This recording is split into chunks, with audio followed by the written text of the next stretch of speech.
Hello दोस्तों, स्वागत है आप सभी का मेरे YouTube चैनल पे। मेरा नाम है रवि। तो चलिए आज के वीडियो को शुरू करते हैं। और आप लोग तैयारी बहुत अच्छे से कर रहे होंगे और जो भी मैं चीज़ें आप लोगों को करा रहा हूँ कंप्यूटर की, उन चीज़ों को आप लोग समझ पा रहे होंगे और नोट्स कॉपी आप लोगों ने बनाई होगी, रिवीजन आप लोग कर रहे होंगे, ऐसी मैं आप लोगों से उम्मीद कर सकता हूँ।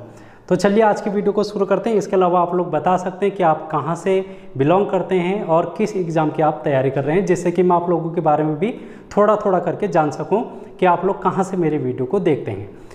तो आज की क्लास में हम बात करेंगे कंप्यूटर का एक महत्वपूर्ण टॉपिक, जिसमें हम लोगों ने पिछली क्लास में देखा था कीबोर्ड के बारे में, और मैंने आप लोगों से कहा था कि नेक्स्ट क्लास में हम क्या पढ़ेंगे, शॉर्टकट की के बारे में। तो आज हम शॉर्टकट की के बारे में बात करेंगे। ये शॉर्टकट की क्यों यूज़ की जाती है? क्योंकि हम अपने काम को और जल्दी कर सकें। जो भी चीज़ें हमारे कंप्यूटर की कीबोर्ड में होती हैं उनको हम फास्ट तरीके से कर पाएँ और समय की बचत हम कर पाएँ, इसलिए हम क्या करते हैं, इन शॉर्टकट की का प्रयोग करके अपना काम को आसान बनाते हैं। तो चलिए इन कीबोर्ड के इन शॉर्टकट की के बारे में जानकारी लेते हैं, क्योंकि यहाँ से एग्जाम में कुछ ना कुछ पूछा जाता है, आप लोगों से किसी न किसी रूप में पूछा जाता है। तो ये क्लास आपके किसी भी एग्ज़ाम के लिए इम्पोर्टेंट रहेगी, चाहे RO की बात करें या फिर UKPSC के जितने भी एग्ज़ाम होते हैं, क्योंकि वहाँ पर करंट अफेयर पूछी जाती है। UKSSC के एग्ज़ाम हो या फिर अन्य राज्यों के जो भी एग्ज़ाम होते हैं, सेंट्रल लेवल के एग्ज़ाम, रेलवे में भी पूछे जाते हैं, SSC में भी कंप्यूटर से क्वेश्चन पूछे जाते हैं। तो चलिए देखते हैं। और पहला आप लोगों के सामने है Alt+F। Alt+F का यूज हम क्यों करते हैं? ठीक है, तो इसका प्रयोग हम करते हैं फाइल मेन्यू के लिए। फाइल मेन्यू के लिए हम इसका प्रयोग करते हैं। अगर हमको फाइल मेन्यू कोई ओपन करनी है, तो कोई फाइल अगर हमको ओपन करनी है तो हम Ctrl+F का यूज कर सकते हैं। Alt+F। Alt+E का प्रयोग हम कहाँ पर करते हैं? जब हमने कोई भी चीज़ कर रहे हैं और वहाँ पर हमने उसको एडिट करना है, तो एडिट करने के लिए हम क्या करेंगे, Alt+E का प्रयोग करेंगे। तो एडिट के लिए हम यहाँ पर ध्यान में रखना Alt+E। Ctrl+A का प्रयोग हम कहाँ पर करते हैं, इसको भी देख लेते हैं। तो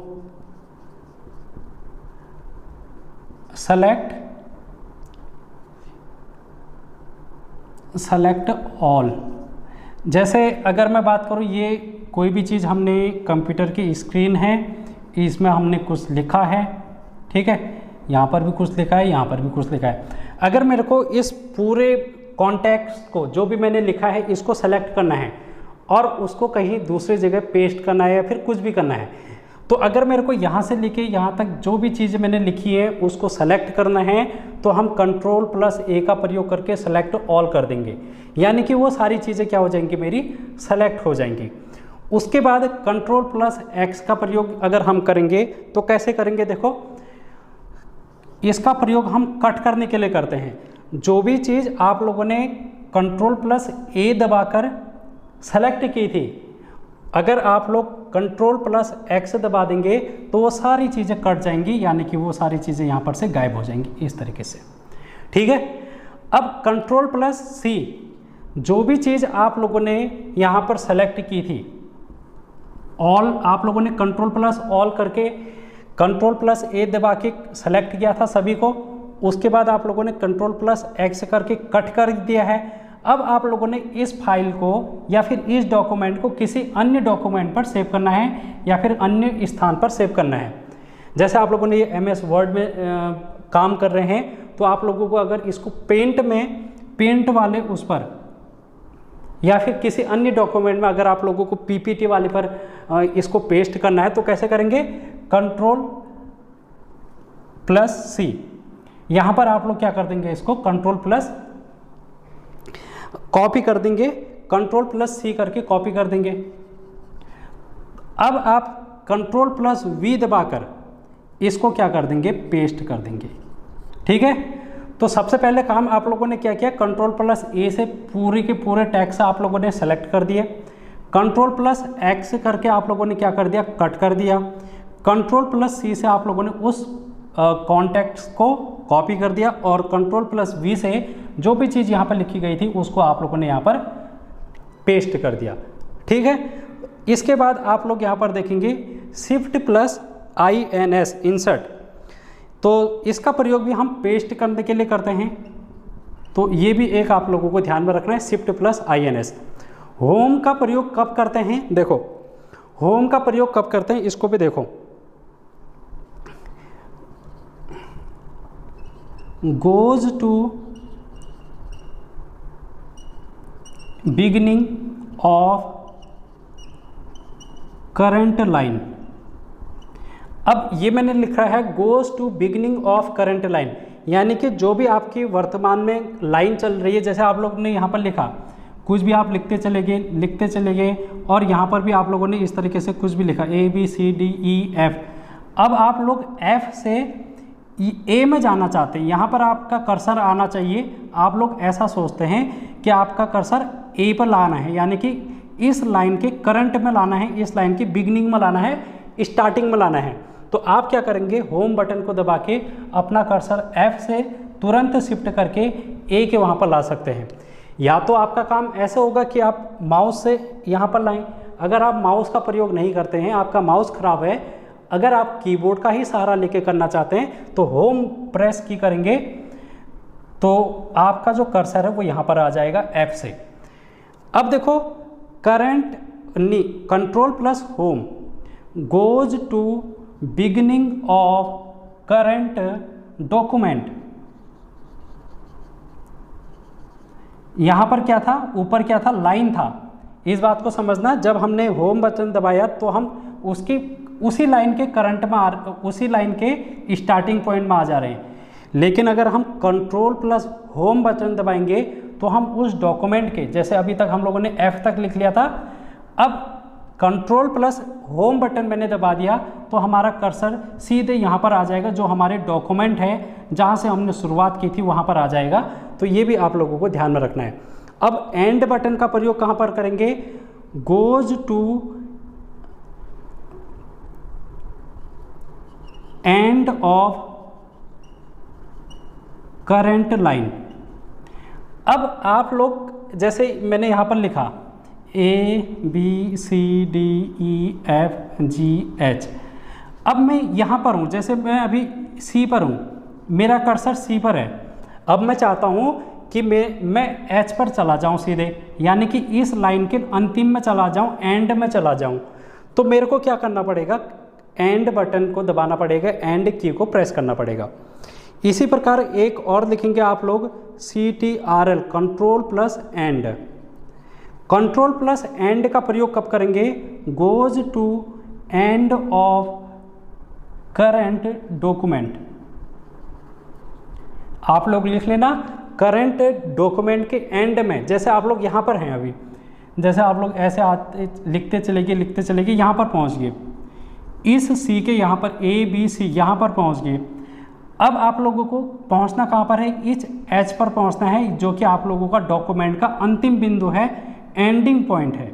यहाँ पर अगर आपको अपने कर्सर को ले जाना है तो आप कंट्रोल प्लस एंड बटन का प्रयोग करके इसको करेंगे। तो इतना आप लोग लिख लें, इसको स्क्रीनशॉट ले लें, उसके बाद हम आगे को बढ़ेंगे।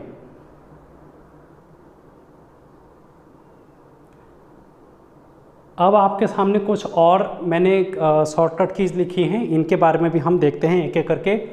तो कंट्रोल प्लस B, अगर आप लोगों को कोई भी चीज़ बोल्ड करके लिखनी है, बोल्ड का मतलब जैसे मैं यहाँ पर अपना नाम लिखता हूँ, रवि मैंने लिखा, इसको मेरे को बोल्ड करना है। बोल्ड का मतलब और गहरा करना है इसको, इस तरीके से, ठीक है, इसको और मोटे उसमें लिखना है लेटर में, तो हम इसको बोल्ड बोलते हैं।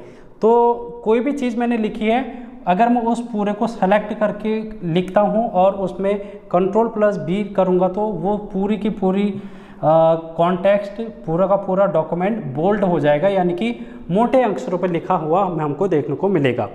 ठीक है, अब इसके अलावा अगर आप लोगों को कंट्रोल प्लस P देखने को मिल रहा है, कंट्रोल प्लस P, तो इसका प्रयोग हम ओपन प्रिंट विंडो, ओपन हमको प्रिंट विंडो को अगर हमको ओपन करना है तो कंट्रोल प्लस P का प्रयोग करेंगे। अब कंट्रोल प्लस आई का प्रयोग हम कहाँ पर करेंगे, इटैलिक। इटैलिक का मतलब ये होता है, जैसे मैंने रवि लिख रखा है तो मैंने पूरा सीधे सीधे करके लिखा है RAVI। अगर मैं इसको इटैलिक में लिखूंगा तो थोड़ा सा तिरछा कर दूंगा RAVI। ये अब सीधा नहीं रहा, इसको मैंने कुछ एंगल में 45 एंगल या फिर कितना भी एंगल में मैंने इसको झुका कर लिख दिया। झुका कर लिखने का मतलब इसको मैंने इटैलिक में लिख दिया। तो कंट्रोल प्लस आई करके जो भी चीज़ मैं सेलेक्ट करूंगा वो पूरा इटैलिक हो जाएगा। अब कंट्रोल प्लस यू का मतलब होता है अंडरलाइन। अगर मैंने रवि को अंडरलाइन करना है तो मैं क्या करूंगा, कंट्रोल प्लस यू करूंगा। पहले मेरे को इसको सेलेक्ट करना पड़ेगा, सेलेक्ट करने के बाद कंट्रोल प्लस यू करूंगा तो मेरे पास इसको अंडरलाइन ये हो जाएगा। इसके बाद आप लोग यहां पर देख रहे हैं कंट्रोल प्लस वाई, इसका मतलब होता है रीडो। जैसे मैंने कोई भी चीज़ लिखी, जैसे मैं ABCD लिख रहा हूँ, ABCDEFG। अब G मैंने लिखा और फिर मैंने क्या कर दिया, इस G को इस तरीके से मिटा दिया। अब इस कंट्रोल प्लस वाई को दबाकर ये G दोबारा आ सकता है, मेरे को लिखने की ज़रूरत भी नहीं पड़ी, मेरे को G बटन को दबाने की भी ज़रूरत नहीं पड़ी, मेरे को इस की को दबाने की ज़रूरत भी नहीं पड़ी G को। लेकिन मैंने अगर कंट्रोल प्लस वाई दबा दिया तो G फिर से आ जाएगा, यानी कि जो भी एक्शन, जो भी काम मैंने पहले किया है वो काम फिर से वापस आ जाएगा बिना किसी नए काम करने के। ठीक है, तो ये सारी चीज़ें हम देखते हैं। जैसे आप लोग एडिटिंग भी करते हैं तो आप लोगों ने जो पहले एडिट किया होगा, अगर उसको आप लोग दोबारा लाना चाहते हैं तो आप लोग क्या कर सकते हैं, रीडो का बटन दबा के, यानी कि कंट्रोल प्लस वाई का बटन दबाएंगे तो पहले वाली चीज़ आ जाएगी। अब इसी प्रकार कंट्रोल प्लस जेड ये अंडो के लिए होता है, अंडो या फिर अंडू भी बोलते हैं इसको, उसके लिए हम इसको प्रयोग करते हैं। ठीक है, जैसे इस जी को मैंने छुपाना है यहाँ पर से, अब मैंने लास्ट एक्शन क्या किया, जी लिखा, लेकिन मैं चाहता हूँ ये यहाँ पर से छुप जाए, तो ये यहाँ पर से हट जाएगा।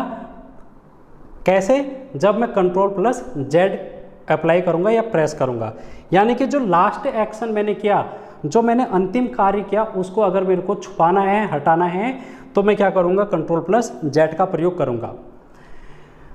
उसके बाद कंट्रोल ऑल्ट डिलीट, ये क्या है, कंट्रोल ऑल्ट डिलीट, ये तीनों बटन अगर मैं एक साथ दबा देता हूँ, कंट्रोल ऑल्ट डिलीट के अगर की एक साथ में दबा दूंगा तो यहाँ पर क्या आ जाएगा, रिबूट हो जाएगा मेरा सिस्टम। रिबूट का मतलब रीस्टार्ट करना हो जाएगा, जैसे हम अपने फ़ोन को रिबूट करते हैं, रिफ्रेश करते हैं, तो वो हो जाएगा। या फिर इसके अलावा हम यहाँ पर task manager,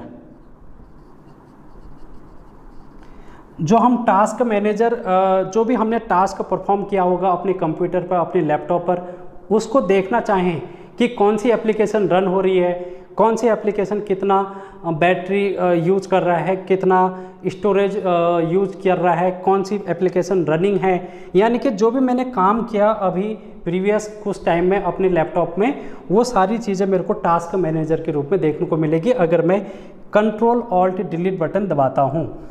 alt plus print screen, alt plus print screen, तो इसके लिए हम यहाँ पर क्या करते हैं, स्क्रीनशॉट का प्रयोग। स्क्रीनशॉट, तो स्क्रीनशॉट मेरे को लेना होगा तो कंट्रोल प्लस प्रिंट स्क्रीन वाला बटन मैं दबाऊंगा। अब यहाँ पर कंट्रोल प्लस डब्ल्यू का अगर मैं बात करूँ तो close the current window, close the current window. कोई विंडो अगर मैंने खोल रखी है उसको मेरे को क्लोज करना है तो कंट्रोल प्लस डब्ल्यू में यहाँ पर प्रेस करूँगा।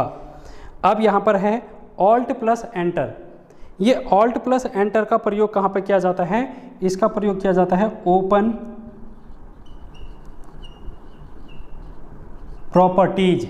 मेरे को कोई भी प्रॉपर्टीज ओपन करनी है, जैसे हम देखना चाहते हैं क्या, जैसे ये मेरी फ़ोटो है, आप लोगों की ये फ़ोटो है, इस फोटो के आप क्या देखना चाहते हैं, प्रॉपर्टी देखना चाहते हैं। प्रॉपर्टी मतलब ये कितने MB की है, कब इसको खींचा गया है, ठीक है, इसकी डायमेंशन क्या है, इसकी विड्थ क्या है, इसकी लेंथ क्या है, ये सारी चीज़ अगर आप लोग देखना चाहते हैं, इसकी प्रॉपर्टी देखना चाहते हैं, या फिर आप लोगों ने कोई भी फाइल ओपन कर रखी है, ये कोई फाइल है अगर आपकी, इस फाइल की अगर आप लोग प्रॉपर्टी चेक करना चाहते हैं कि आपकी ये फाइल कब आई, किस डेट को आप लोगों ने इसको क्रिएट किया, इस फाइल की साइज क्या है, इस फाइल को आप लोगों ने कहाँ पर सेव कर रखा है, इसका जो स्टोरेज पाथ है वो कहाँ पर है, तो ये सारी चीज़ें आप लोगों को Alt+Enter बटन अगर आप दबाएंगे उस फाइल में जाकर तो ओपन प्रॉपर्टी हो जाएंगी, यानी कि उनकी प्रॉपर्टीज ओपन हो जाएंगी।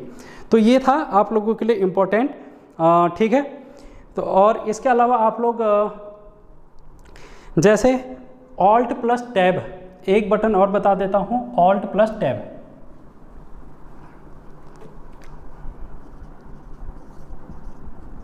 Alt+Tab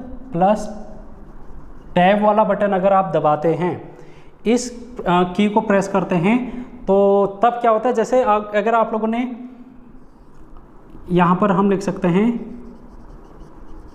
change application, change application, अगर आप लोगों ने अपने लैपटॉप पर गूगल क्रोम भी चलाया है, व्हाट्सएप भी चलाया है, इंस्टाग्राम भी चलाया है, यूट्यूब भी चलाया है, या फिर आप कोई अन्य काम भी कर रहे हैं, अदर वर्क, इतनी एप्लीकेशन आप लोगों ने अलग अलग से चला रखी है। आप गूगल पर हैं, गूगल क्रोम पर हैं अभी, अब आप लोगों को यहाँ पर जाना है व्हाट्सएप पर, या फिर आप लोगों को इंस्टाग्राम पर जाना है, या फिर आप लोगों को यूट्यूब पर जाना है, तो आप क्या करेंगे, Alt+Tab बटन करेंगे। मैंने आप लोगों को पिछली क्लास में बताया कि टैब बटन का प्रयोग हम जंप करने के लिए करते हैं। तो एक एप्लीकेशन से दूसरे एप्लीकेशन में अगर मेरे को जंप करके जाना है तो हम यहाँ पर Alt+Tab बटन का प्रयोग करते हैं, ठीक है। आई होप आप लोगों को चीज़ें समझ में आ गई होंगी। तो आज की क्लास में हम इतना ही डिस्कस करेंगे। आप लोग फीडबैक के रूप में ज़रूर बताना कि क्लास आप लोगों को कैसी लगी। तो नेक्स्ट क्लास में हम इस क्लास को और आगे को बढ़ाएंगे, हम देखेंगे और भी चीज़ें जो हम अपने इस सेशन में करते चले आए हैं। तो थैंक यू सो मच।